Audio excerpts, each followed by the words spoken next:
दोस्तों, आज हम जानेंगे लोकतंत्र के बारे में। लोकतंत्र क्या है, इस पे आज हम विस्तार से चर्चा करेंगे, जिसमें आपको एकदम क्लियर हो जाए कि लोकतंत्र क्या है। तो लोकतंत्र लोगों का शासन है। लोक मतलब होता है लोग और तंत्र मतलब होता है शासन। इसका मतलब हुआ लोकतंत्र मतलब जनता का शासन। और लोकतंत्र पर एक बहुत ही फेमस डेफिनेशन अब्राहम लिंकन ने दी है। आप लोगों ने कभी ना कभी जरूर सुना होगा, government of the people by the people for the people. लोकतंत्र जनता का, जनता के लिए और जनता द्वारा शासन होता है। डेमोक्रेसी जनता की सरकार होती है। लोग अपनी सरकार खुद चुनते हैं। जैसे हम क्या कहते हैं, हमारे यहाँ रिप्रेजेंटेटिव डेमोक्रेसी है, तो हम अपने रिप्रेजेंटेटिव्स चुनते हैं जो संसद में और राज्य विधानसभा में बैठते हैं। वो हमारे ही पर्सपेक्टिव से वो अपना डिसीजन लेते हैं। वो हमारे ही प्रतिनिधि होते हैं और पावर लोगों के हाथों में होती है। डेमोक्रेसी में पावर लोगों के हाथों में होती है। अगर गवर्नमेंट हमारे हिसाब से काम, जनता के हिसाब से काम नहीं करती है, जनता के फेवर में काम नहीं करती है, तो जनता के पास ये अधिकार होता है कि वो 5 साल के बाद जब ये इलेक्शन होते हैं वो अपनी सरकार को बदल सके। और स्वतंत्रता और समानता पर आधारित होता है। ये लोकतंत्र के दो बहुत ही महत्वपूर्ण पिलर्स हैं।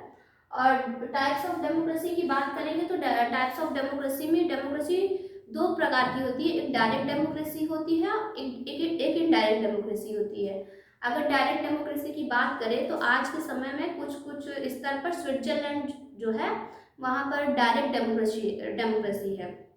तो वो डायरेक्ट डेमोक्रेसी किस तरह से पॉसिबल है, आइए देखते हैं। रेफरेंडम होता है, मतलब कोई भी स्कीम सरकार ले आती है तो उस पर जनता जो है वो एक रेफरेंडम करती है, जनमत संग्रह करती है।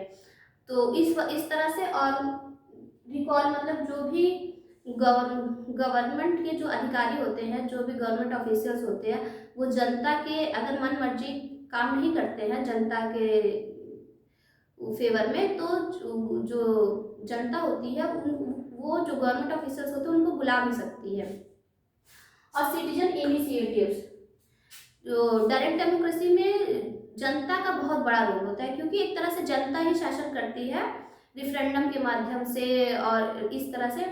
तो जनता का एक्टिवली पार्टिसिपेशन डायरेक्ट डेमोक्रेसी में बहुत ज़्यादा होता है। इनडायरेक्ट डेमोक्रेसी की बात करें तो रिप्रेजेंटेटिव डिसीजन लेते हैं। इनडायरेक्ट डेमोक्रेसी जैसे हमारे यहाँ इंडिया में यहाँ पे इनडायरेक्ट डेमोक्रेसी है। हम लोग अपने जो रिप्रेजेंटेटिव्स हैं उनको चुनते हैं, जो हमारे बिहाफ पे डिसीजन लेते हैं। हम लोग रिप्रेजेंटेटिव चुनते हैं जो संसद में और राज्य विधानसभाओं में हमारे ही बिहाफ पे डिसीजन लेते हैं। और की प्रिंसिपल ऑफ डेमोक्रेसी, जैसे कि अभी मैंने बताया, इक्वलिटी, समानता एक बहुत ही बड़ा पिलर है लोकतंत्र का। लोकतंत्र हमेशा प्रयास करता है कि हम जो भी गैप है एक उच्च वर्ग में और निम्न वर्ग में, उसको पाटने का काम करें, उसको कम करने का काम करें। लोकतंत्र का हमारा मतलब लोकतंत्र का हमेशा ही प्रयास रहता है। और लिबर्टी, स्वतंत्रता, वो अधिक से अधिक व्यक्तिगत स्वतंत्रता की बात करता है लोकतंत्र। रूल ऑफ लॉ मतलब जैसा संविधान में लिखा हुआ है वैसा ही शासन होगा। वो संविधान से ऊपर कोई नहीं, कानून के ऊपर कोई नहीं। तो यही रूल ऑफ लॉ है। अकाउंटेबिलिटी होती है, जनता के प्रति जवाबदेही होती है। अगर आप जनता के खिलाफ कोई भी काम करते हैं तो जनता अपने जो रिप्रेजेंटेटिव्स होती है उनसे जवाब मांगती है। वो जनता के प्रति, जो हमारे रिप्रेजेंटेटिव होते हैं वो हमेशा जनता के प्रति अकाउंटेबिलिटी होती है उनकी, मतलब जनता के प्रति हमेशा उनकी जवाबदेही होती है। पार्टिसिपेशन, इनडायरेक्ट डेमोक्रेसी में भी जनता का पार्टिसिपेशन मतलब डायरेक्ट डेमोक्रेसी की अपेक्षा कम होता है, लेकिन जनता हमेशा जनता जितना एक्टिव रहेगी डेमोक्रेसी में उतना ही लोकतंत्र और मजबूत होता चला जाएगा।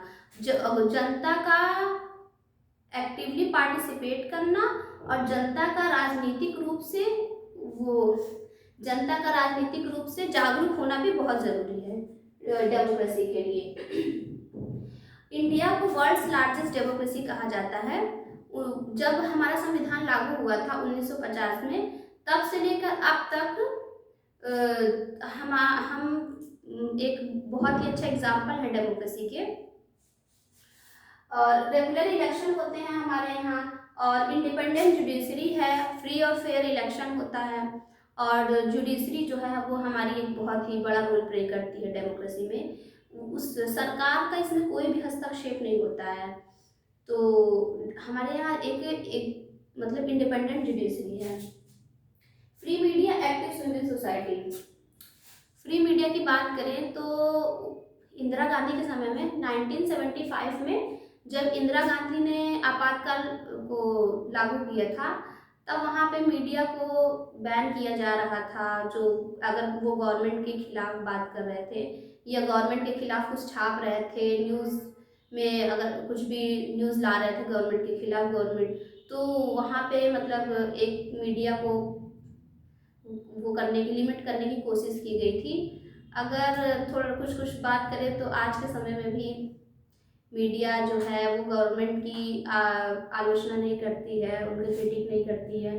सबसे बड़ा लोकतंत्र तभी मजबूत होता है, सबसे मीडिया का सबसे बड़ा काम यही होता है कि गवर्नमेंट की जो भी पॉलिसीज़ हैं जितनी अच्छी हैं, तो जो खराब है, जो चीज़ें खराब है उनको भी जनता के सामने लाए। हमेशा गवर्नमेंट की मतलब हमेशा नहीं, मतलब गवर्नमेंट की क्रिटिक करती रहे ताकि उनकी जनता के प्रति हमेशा जवाबदेही बनी रहे। धन्यवाद, आपको समझ में आया हो।